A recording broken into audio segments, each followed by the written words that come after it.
All right. Good morning. Tuesday, December 2nd, 2025. Here with Page Break with Rich and Brian. And we've got a wonderful guest today, Libby Dalton. Libby is the author of a Christmas book that came out a couple of years ago titled Libby's Christmas Letters. And seems like this would be the appropriate time for her to be on here and we discuss that book. I'm here in Indiana, and this is another no school day. We had a snowstorm come in yesterday afternoon. So my wife being a teacher and me having a junior in high school, they are still in bed right now, or at least as of 9 a.m. They were still enjoying the ability to sleep in on a Tuesday, but it is a fun time of the year. And like I said, it's great to have Rich here as always. And then our friend Libby. Libby is in South Carolina. She is a big Clemson football fan. Amen. And as you see, I've got my Hoosier hat on, and Rich always with his Notre Dame hat. So Rich has a bit of a conundrum, if you will, because Rich grew up in Bloomington. Rich, you want to share your how you're dealing with the success of IU and Notre Dame for two consecutive, and how you navigate that on who you cheer for and your excitement level. Yeah, so growing up in Bloomington was unique because IU's football team was always so bad. Just bad's probably like a really good compliment to what that football team was for most of my growing up years. There were some Bill Mallory years with Anthony Thompson where they were pretty good, but like when I played high school football, we parked cars for IU and we got free tickets. I don't think I ever went into a game. Like we'd just park the cars and then we'd play football in the parking lot. That's how bad they were. So as a kid of the 80s and 90s, you rooted for IU basketball, and I went to most of their games. And then you rooted for Notre Dame football because that was Rick Myrer and Rocket Ishmael and Jerome Bettis. Like it was a good time to be a fan. And so I always silently cheered for IU, but I would never like say that out loud in a public setting. Like if somebody said, "Who's your favorite college football team?" It was always going to be Notre Dame because if you said IU, you'd just be laughed out of the room. And so since IU's gotten good these last 2 years, I root for them. I watch every game. I have my IU gear that I wear during the game. And if they play the same time as Notre Dame, I do the split screen and I'll wear like an IU shirt and a Notre Dame hat or vice versa. But last year when they played each other in the playoff, I felt like it would be disingenuous for me to just go full IU gear and go root for IU because I hadn't rooted for them like that most of my life. So, and my son is like, he's the type, and Libby's probably familiar with this type of fan. For instance, I'll bring Clemson into this story. When Notre Dame won the overtime game against Clemson a few years ago, when their quarterback was out, but my son ran out the front door. Our neighborhood is a mile around. He ran the entire mile, screaming and yelling and jumping, and then ran back in the house, 7 minutes later, 6 minutes later, or whatever it was. He was pretty fast back then. So he's that kind of Notre Dame fan. So when we went to the game, we were full note. I had my jacket, my shirt, my hat. Of course, it was like 2 degrees below zero. It was one of the most miserable times of my life. But I was literally on like the seventh row in the end zone, and I could see when Jeremiah Love ran the 98-yard touchdown. He was looking into my eyes. I think my eyes only. Like he was locked in on me, running right at me. So it was pretty great. And then week before last, when they were playing Syracuse, we were down in the like side end zone. And when Love scored that last touchdown and he hit the Heisman pose, we locked eyes again. I think we have a special connection. It's pretty obvious to everybody. Yeah.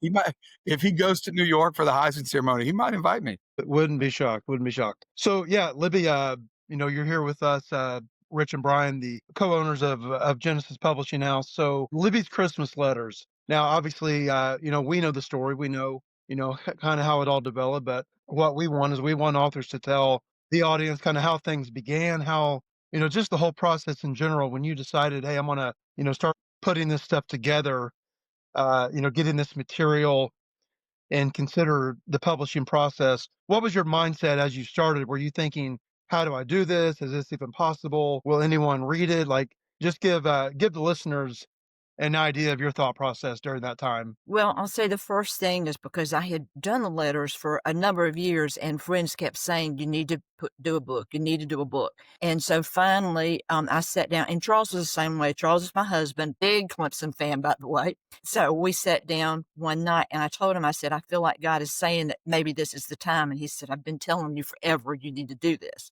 So we started praying about it. And Roy Lesson, who was a friend of mine, I contacted him and we started talking about it. And he said he knew someone that could put me with a publisher. Well, at that time, it was like I had no idea. I was scared to death. It was like, I don't know what I'm doing. There's no way I could put a book together. At my age, somebody's going to tell me how to do all this, and I'm not going to be able to do it. So, our first conversation, in fact, I had Charles with me sitting at his desk so that he could hear both of you and see just what he thought of the possibilities. And I was making notes the whole time. And we got off the phone because I thought I was going to have to probably talk to several different people to put me in the right direction. Well, as soon as we got off the phone, we thought, no, we've got the two that can help us. If anybody could do it, they can. Plus, we love the name of your company too. That was another selling point for us that meant a lot. And it was amazing. Then the first time that we talked, every time we talked, I guess I was just very comfortable. The fear left because I thought, what do I do about this? Just every little thing, everything. But every question was answered. And there was never no, Brian, you wouldn't get upset about anything. Everything was just calm. When I was on this end, worrying sick about how to do this. And then when we started working on it and you put me together with your people, I mean, they were amazing because everything that we talked about or I'd ask questions about or how to put it together, they'd made it so simple for me because they'd send me something and I'd say, I can't do that. And they'd send it in another form. And it's like, okay, I can do this. And that's where the whole process went the whole time. It was just from one letter to the next. The other thing that I ended up doing is when we started working on it, Charles came up with the idea of maybe talking to Roy about adding like a scripture verse with every story. So I contacted him before we even began and said, would you consider doing that? Well, immediately he sent back and said, absolutely. And he had my letters, so he was able to put the scripture together with it. And it all blended from the every scripture went with every story. Everything just blended perfect. It just could not have gone better. It was just the simplest process. And when other people have talked to me about books and they'll ask those kind of questions, yeah, I'm just like, we know the right people. We know who can do it for you because it just made in such simple terms for me. Yeah. Yeah. That's great. Rich, you're on mute, buddy. Rich. Sorry. Okay. Go Yeah. ahead. I'll clip that part out. Yeah, that's great to hear. I mean, we love our people. We think they do a great job. We get a lot of compliments for them. So we love the fact that your process went smoothly, and we love the fact that, especially you and Brian, were able to formulate this relationship. When we started this, that was one of the things that we said, were the reasons we were doing this is 15 years in this industry and you work with all these great people. And then if you feel like the corporate structure is not giving them the support they need, you feel frustrated by it. So that's good affirmation for us. But let's talk a little bit about the book itself, because this is different than your standard, I'm going to sit down in a month or 6 months or whatever and just write a manuscript. This was kind of a labor of love over a long period of time. Can you explain to the people listening kind of how you decided to start writing these letters and then what that process looked like over the course of writing them? Yeah. The first year that I did a letter, it was my mother, was very important in my life. She's passed away now, my mom and dad both. And the first year that I did it, it ended up being a letter about something that had happened with my mom that Christmas. And I thought instead of doing a regular, just Christmas cards, I ended up writing a Christmas letter about that. And so I sent that out. Well, I started getting all these messages back and people got really excited over it. And then the next year was like, it seemed like every year something would take place that would become a Christmas letter. And it wasn't your typical how's your family and our family and we've done this and we've gone here on vacation. It was an actual something that would take place in my life. The first year was, like I said, was my making some ornaments at Christmas that just turned out to be a great story that I've used over and over, and even saving some of the ornaments that I gave her. But every year something would take place, somebody that I would meet during the year that would just end up being a story. And it was so funny. I would always, when something would happen, I would come home and I would go ahead and just type it out then and get it ready. And then I would read it to Charles after I had done it because it was like I couldn't tell the story to begin with. I had to get it on paper. So I would put the story down, and then every year we'd send out the Christmas letter, and everybody would say, "Can you add so and so to the list?" And then it started that people would ask me to talk to groups and share the Christmas letter that year. A lot of church groups and some women's groups and things to share the letters. So it just went on and on and on, and it just finally, and I started in 2007, and then in 2021, then that's when we decided to do the book and put them all together. Yeah, I think it's great. So is this the third holiday season? Yes, third. Yes. Yeah. Okay. Yeah. How or what would you say has anything changed as far as how you kind of utilize the book as you go into a new season? Do you ever have any thoughts like, hey, what if I use the book this way, or what if I got the book in front of somebody?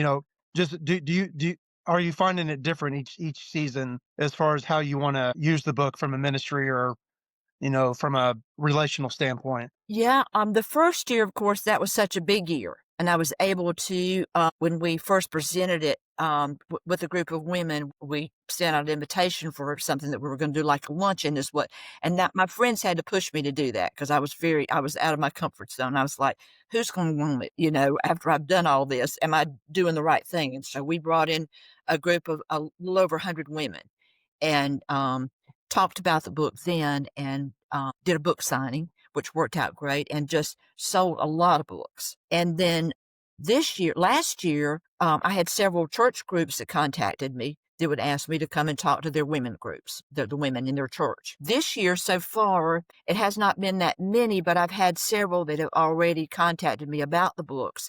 The interesting thing is that always blows my mind. I was at an event last night, and a woman was telling me that she every year that she rereads it and she shares the stories with someone, and that's what I'm hearing more right now of how people are sharing them. But then I did have somebody last night that said that they needed like 10 books. So it's that kind of thing, more of a process that it like hasn't gone away.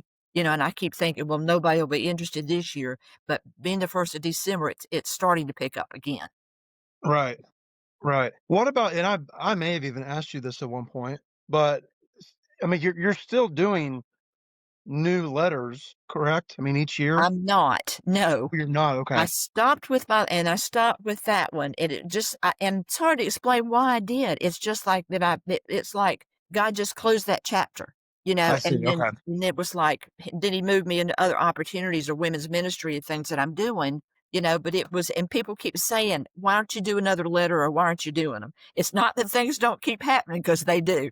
Lots of really neat things. Mhm. But it just yeah, I just closed that chapter. So what are there any specific women's ministry things that you're stepping into? Are you doing conferences, speaking at your church? Kind of how is that playing out? If God, what I've seen, and I was a full-time pastor.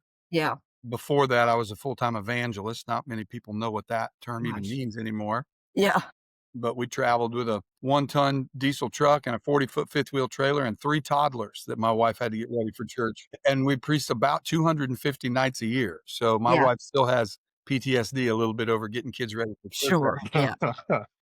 But then we've moved on. Now I own a business, but I volunteer in these capacities at my church.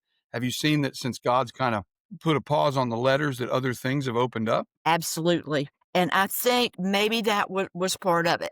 When I didn't do any more letters, I'm involved very heavily in a group called the Dream Center here, and it's in the original building is in Easley, South Carolina, but we started out, we were gonna work with the homeless, and it's turned out everybody that we work with is a hand up instead of a hand out, and so my husband was a part of it in a group that bought a school, that we have redone the school, and that's where the ministry begins. And we have built tiny houses, 21 tiny houses that women live in. We have classes every day for them, all different classes that they can take. I mean, it's just an unbelievable, there's nothing else like it in the country. And that's what we're beginning to hear more and more. It's growing by leaps and bounds of what we're able to do, of getting these women, helping the women that have lost their children, get their children back, going to the courts through with them. The school is like their haven. All their classes are there. They have the tiny houses, but they come into the school for like all of their meals. We have a kitchen set up for the homeless that we work with. We're right in the process of building, like, it's called a gratitude cafe.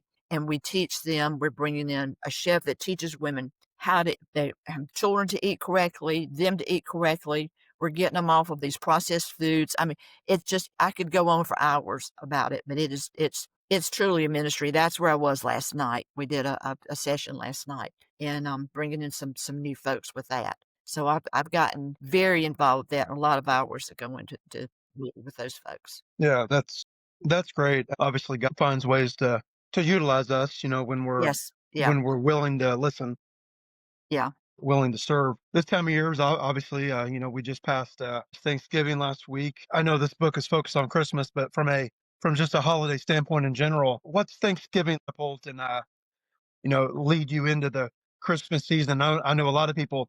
For me, when I see November 1st, it's Christmas. Yeah, absolutely. It's getting to the point where it's almost like October 1st. It's like, okay, it's a holiday season, but technically, I mean, really, it's November 1st, and we move into Christmas. But any Thanksgiving traditions that that you guys have as well that may kind of lead you into the holiday season? Not really anything particular, except that I always my family, they know that the week before Thanksgiving, I'm putting up my Christmas decorations. So they know when they come for Thanksgiving, the table might have a Thanksgiving setting, but everything else is Christmas. All my Christmas stuff is out because I'm the same way. I get too excited. But we do spend a lot of time talking about, everyone shares gratitude and the past year, the things that have taken place in their lives or something that they're thankful for.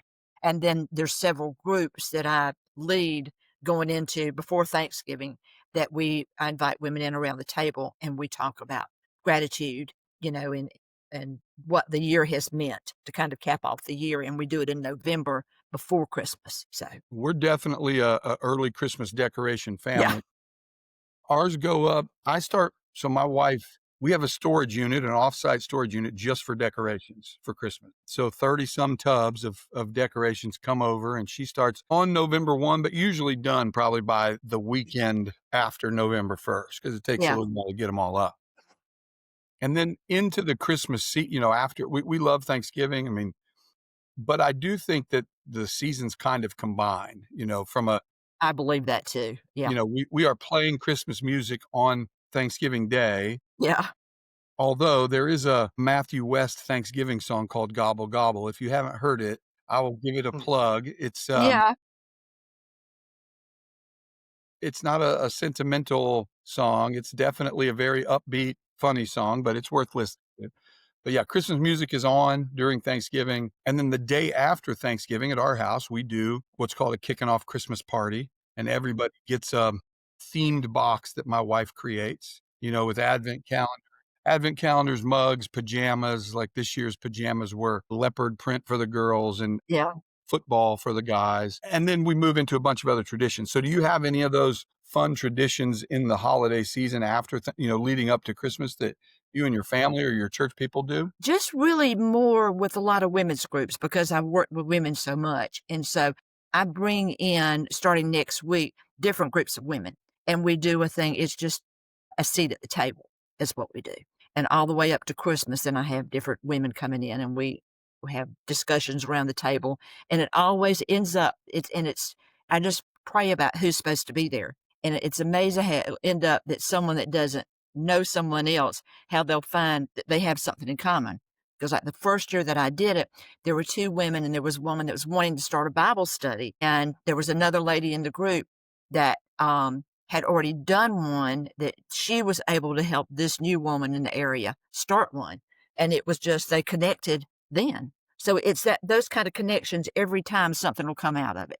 It's just amazing. It's always a God thing. Always. I started that after my mother passed away. And I thought I put some money aside that first Christmas and said, okay, every year this is what I'm going to start doing. And in her honor, I'm going to have women in around the table. So I started doing that. So with that's probably one of the biggest traditions that we do, or I do. Yeah, yeah, that's great. So we'll kind of close out here. What's the I guess a good question would be with your book, someone who's never read it before, they sit down and start reading it. What's the main takeaway that you want them to have once they've read your book? I think the main thing is, and that a lot of people seem to learn from it, everybody has a story, and that don't pass someone up. that's my biggest thing is always don't miss the opportunities, and I think that's what most women come back and say, "I've missed the opportunity. I should have stopped. I should have said something in the grocery store. I should have talked to that person in the parking lot."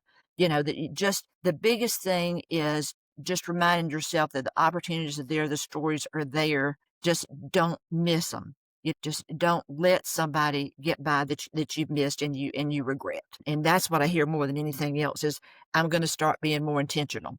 I'm gonna look for those opportunities. I'm gonna make sure that I don't miss them. Yeah, that's good advice. I mean, I think we've all probably in our life experienced what we as Christians would call the Holy Spirit Yes. prompting us Yeah. to do something or say something. Yeah. And you know what I find interesting is I don't always listen to that, I like know. Yeah.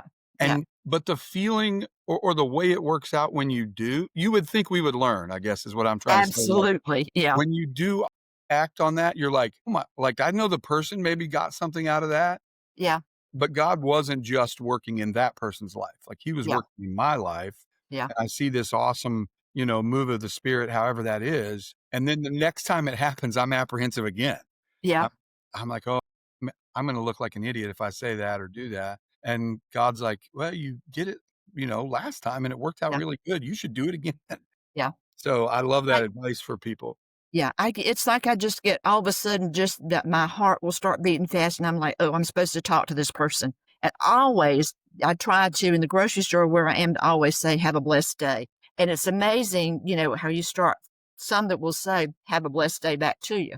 And it's just like just recently, I've met a little guy in one of our grocery stores that I said that to. He said it back to me. Well, now every time we have some of the greatest conversations about God, and it wouldn't have happened had we not shared that. So, yeah, so I always try to say, "Have a blessed day," whatever, and a lot of people don't sometimes they don't respond, that's okay, but I'll go through that same aisle again the next week and say, "Have a blessed day." So, just Yeah. keep at Yeah. it.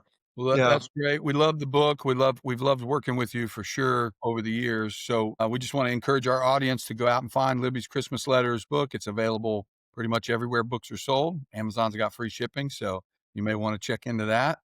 Yeah, we would love for you all to buy the book, gift the book, just get involved with it and see what it's all about. We've had a great time working with you. Well, and I've loved it too, every minute of it, and just know if anybody had ever told me that it would have developed into a friendship, I would have never believed it.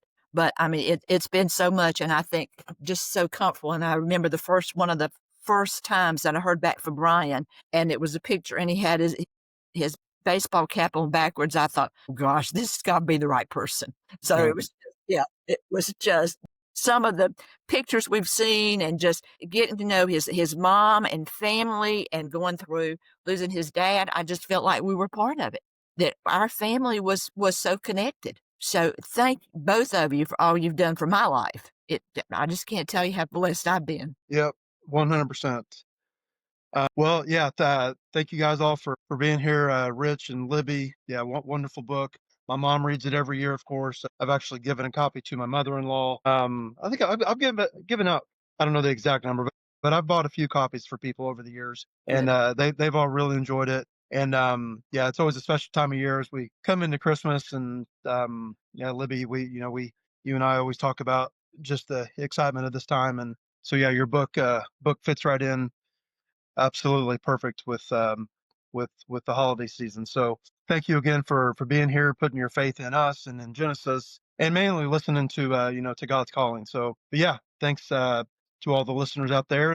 Pass it along. Libby's Christmas Letters. Go out and buy a copy. Gift it to a friend, like Rich said. Read it for yourself. You will definitely be blessed by it. So all right. Well, this has been Page Break with Rich and Brian. Special guest Libby Dalton, and we will be signing off for the day. And we wish you all a blessed day and a blessed holiday season. Thanks.